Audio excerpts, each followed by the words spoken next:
He was once hailed as the next Marlon Brando. But instead of Hollywood immortality, Tony Franciosa met a fate far less glamorous, dying in obscurity and financial ruin.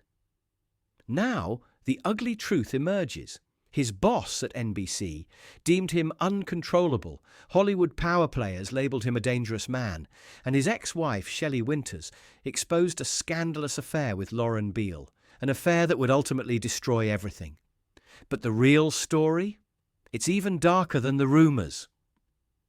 From his shocking 10-day stint in jail to the ruthless film mogul who personally sabotaged his career out of revenge for marrying his daughter, Tony Franciosa's downfall was the stuff of Hollywood nightmares. Born Anthony George Papaleo on October 25, 1928, in the heart of Little Italy, New York City, Tony's life was shaped by struggle.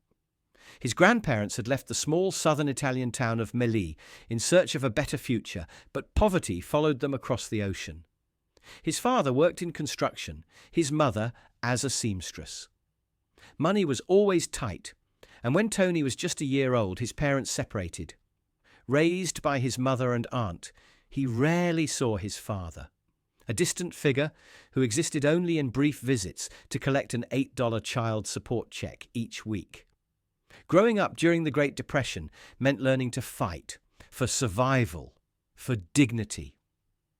Manhattan's streets were unforgiving, and knowing when to stand your ground could mean the difference between respect and humiliation. Tony learned quickly. Later in life, he would recall, "The first punch is the most important lesson I ever learned." That streetwise toughness never left him. Despite the hardships, Little Italy was alive with tradition, family bonds, and an unshakable pride in its heritage. It gave Tony a depth of emotion that would later make his performances so raw and compelling. But acting? That was never part of the plan. After high school, he took whatever jobs he could to get by, welding, working as a ship's steward, cooking, washing dishes, even doing day labour. Each experience toughened him, teaching him about the struggles of the working class, lessons that would later bring authenticity to the blue-collar characters he played on screen. Then, at 18, fate intervened. A friend invited him to free dance lessons at the YMCA. He wasn't particularly interested, but while there he stumbled upon an audition for Anton Chekhov's The Seagull. On a whim, he gave it a shot, and to his surprise, landed a small role. In that moment, everything changed. Tony had found his passion. He threw himself into acting, training under Joseph Giggler before earning a scholarship at the prestigious Dramatic Workshop in New York City. He refined his craft at Lee Strasberg's renowned Actors Studio, performing with groups like the Cherry Lane Theatre and working alongside future stars like B. Arthur. He wasn't just another hopeful actor. He had an intensity, a fire that made people stop and watch. One of the most pivotal decisions of his career was changing his name. Born Anthony Papaleo, he chose to adopt his mother's maiden name, Franciosa. It was a name that would soon be whispered in Hollywood, first with admiration, then with fear. What really happened to Tony Franciosa? The answer is more shocking than you think. Stay tuned as we uncover the untold truth behind Hollywood's fallen star. It was his way of honoring her sacrifices.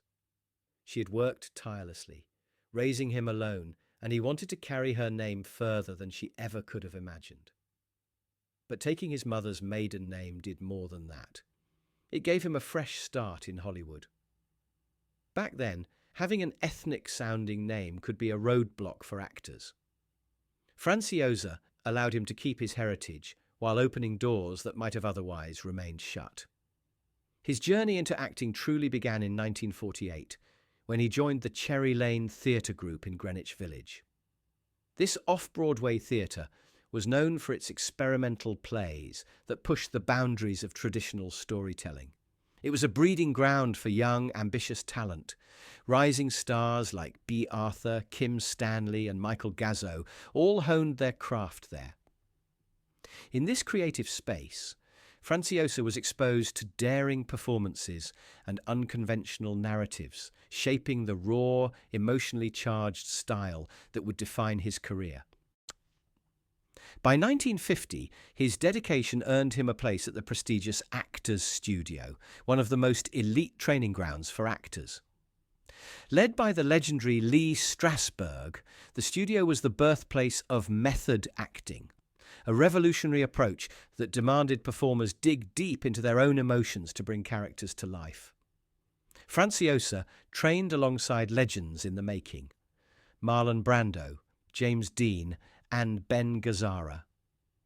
It was an intense, pressure-filled environment that forced him to confront his innermost feelings, a skill that would become his signature.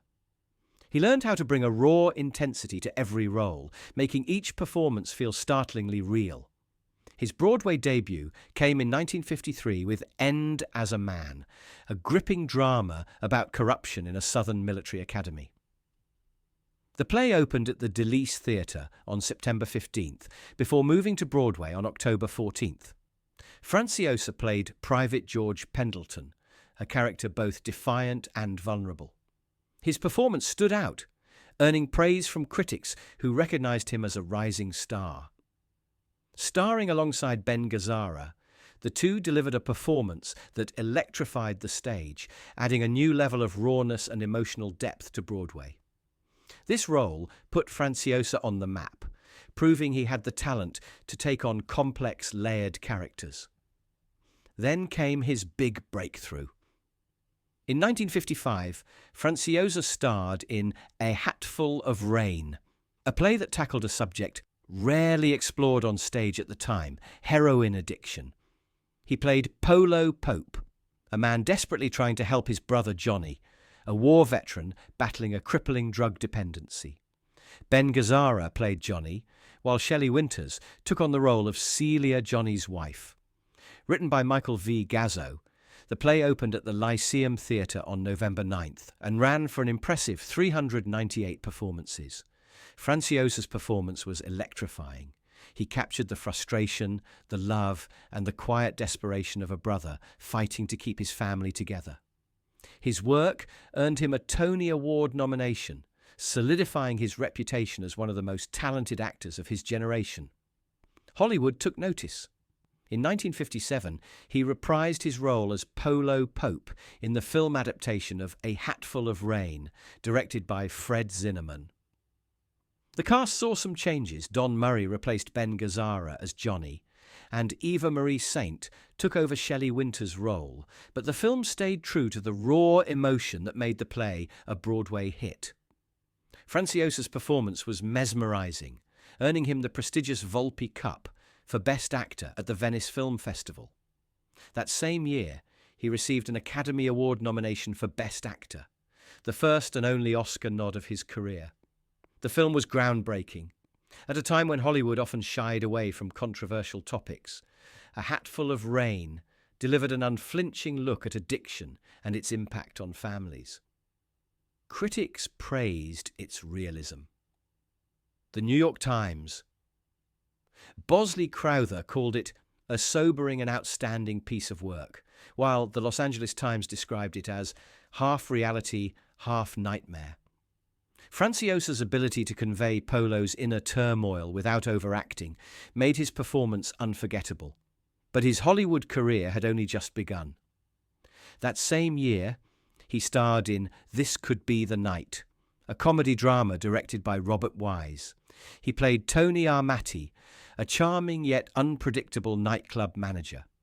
Starring alongside Gene Simmons and Paul Douglas, the film was based on short stories by Cornelia Baird Gross. Franciosa's natural charisma and streetwise energy made him stand out. He could switch from humour to intensity in a heartbeat, something that set him apart from other rising stars. Then came a very different challenge. A Face in the Crowd, directed by Elia Kazan. The film explored the power of media and the dangers of fame. Andy Griffith played Lonesome Rhodes, a drifter who becomes a television sensation, while Franciosa played Mel Miller, a writer who sees through Rhodes's carefully crafted persona. It was Miller who ultimately exposed the truth, bringing down the larger-than-life TV personality. Griffith's performance became legendary, but Franciosa proved he could hold his own against Hollywood's best. The two films released in the same year showcased his versatility. He could be charismatic and playful in one role, then brooding and intense in another. He was becoming part of a new generation of actors, the kind that didn't just perform but lived their roles. By the end of 1957, Franciosa was officially a Hollywood leading man. But he wasn't done yet. His next film, Wild is the Wind, 1957, directed by George Cukor, would push him even further. In Wild is the Wind, 1957, Franciosa played a young ranch hand who falls deeply in love with the character played by Anna Magnani, despite her being married to Anthony Quinn's Gino. The film was a passionate and emotionally charged love story, set against the harsh and unforgiving landscape of Nevada. Franciosa shared incredible chemistry with Magnani, a legendary actress known for her raw, expressive performances. Standing toe-to-toe with such an iconic star, he proved that he could hold his own against Hollywood's most seasoned actors. His performance was intense, nuanced, and deeply moving. The following year, he took on another complex role in The Long Hot Summer, 1958, directed by Martin Ritt. Based on the works of William Faulkner, the film starred Paul Newman, Joanne Woodward, and Orson Welles. Franciosa played Jody Varner, the insecure and troubled son of Will Varner, Welles, a powerful businessman. Jody constantly struggled to earn his father's approval, feeling overshadowed by the confident and charismatic drifter Ben Quick, played by Paul Newman. Franciosa delivered a deeply emotional performance, making Jody's frustration and desperation feel painfully real. His portrayal of a man wrestling with his own inadequacies resonated with audiences. The film was a success and helped revive the career of director Martin Ritt, who had previously been blacklisted in Hollywood. Later that year, Franciosa took on the role of Francisco Goya in The Naked Maya, a historical drama about the famed Spanish painter, and his passionate affair with the Duchess of Alba, played by Ava Gardner. The film's production was plagued by delays, but Franciosa still received a staggering $250,000 while waiting, an enormous sum at the time. Unfortunately, when the movie was finally released, it struggled at the box office. However, his performance as the tormented, passionate artist demonstrated his ability to portray deeply conflicted and layered characters. Then, in 1959, Franciosa delivered one of the most powerful performances of his career. Directed by Joseph Anthony, the film followed Sam Lawson, a struggling actor in Hollywood during the McCarthy era, navigating a ruthless industry that could make or break careers overnight.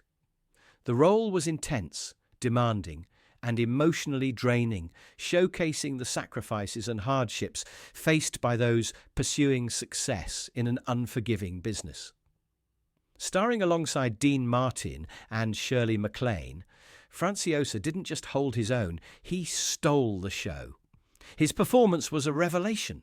At just 31 years old, he won the Golden Globe for Best Actor in a Drama, solidifying his status as one of Hollywood's leading men. The film also earned 3 Academy Award nominations for Best Art Direction, Best Cinematography, and Best Costume Design. Yet, despite all the accolades, it was Franciosa's raw, emotionally charged performance that left the biggest impact. By this point, Franciosa had become known for playing troubled, emotionally complex characters, roles that felt real and relatable to audiences. His turn as Polo Pope in A Hatful of Rain, 1957, was a perfect example. As the caring yet frustrated brother of a heroin addict, he delivered one of the most gripping performances of his career, earning him an Academy Award nomination for Best Actor. With his undeniable talent, Franciosa had all the makings of a Hollywood legend. But there was one thing that kept getting in his way: his temper. Directors, producers, and even co-stars often found him difficult to work with. If he disagreed with a director, he wouldn't just argue, he would flat out refuse to follow directions. His reputation for storming off set or locking himself in his dressing room when things didn't go his way became infamous in Hollywood. One of the most high-profile examples of this came during his time on The Name of the Game, an NBC series that ran from 1968 to 1971. Starring alongside Gene Barry and Robert Stack, Franciosa was part of a successful show, but behind the scenes, working with him was a nightmare. His volatile nature caused so many problems that by the second season, Universal Pictures had had enough. They fired him. Franciosa later claimed he had been treated unfairly, but the damage was done. Hollywood had labelled him as difficult, and his temper wasn't just limited to on-set disputes. In A Man Could Get Killed, 1966, co-star James Garner witnessed another side of Franciosa, one that took things too far. During fight scenes, Franciosa didn't hold back, refusing to pull his punches. It wasn't just about making the action look real. His aggressive approach left co-stars genuinely bruised. Garner, known for being easygoing and professional, later recalled how frustrating it was to work with someone who took things too far. Despite his undeniable talent, Franciosa's unpredictable behaviour was beginning to overshadow his performances. Hollywood could overlook a lot when an actor was a box office draw, but patience for his outbursts was wearing thin. Yet, even as his temper got in the way of his career, his ability to deliver powerhouse performances remained undeniable. But could he overcome his own worst enemy, himself? The inevitable decline. In the late 1970s, Franciosa continued to seek roles to revive his career, but Hollywood had changed. Younger, more workable actors were taking over, and directors and producers no longer wanted to risk working with a star with a reputation for being temperamental. After the failures of Matt Helm, 1975 to 1976, and Finder of Lost Loves, 1984 to 1985, Franciosa gradually drifted away from the Hollywood spotlight. Without leading roles, he was forced to accept supporting roles in television, movies, and small projects. Still, he was a strong actor. It was just that no one really cared anymore. In 1988, Franciosa had a notable supporting role in Ghostwriter, a supernatural horror film, but it was a faint glimmer of light in a declining career. In the 1990s, he appeared in television series such as Burke's Law, 1994, and Touched by an Angel, 1998, but only in guest roles. Franciosa, however, remained confident in his abilities. In a 1996 interview, he looked back on his life and career, admitting that he was not ready for fame. "I was too young, too inexperienced to understand how to deal with those pressures," he said. "I had the talent, but I didn't have the wisdom." It was a bitter admission. By then, any big opportunities were long gone. Later years and legacy. By the 2000s, Franciosa had largely retired from the entertainment industry. He lived a quieter life, away from the drama of Hollywood. But even though his fame had faded, he was remembered by his loyal fans as an actor of rare talent.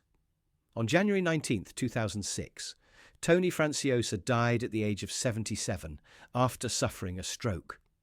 Ironically, just days earlier, his first wife, Shelley Winters, had also died. Franciosa was an icon of the golden age of Hollywood, a gifted actor, a star who burned brightly but also burned his career with his own temper. He had his moments of glory, but also his bitter disappointments.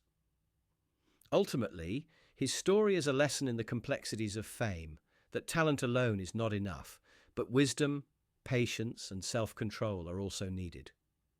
And even though his career did not go in the direction he wanted, Tony Franciosa left his mark, an actor of intensity, raw emotion, and unforgettable performances.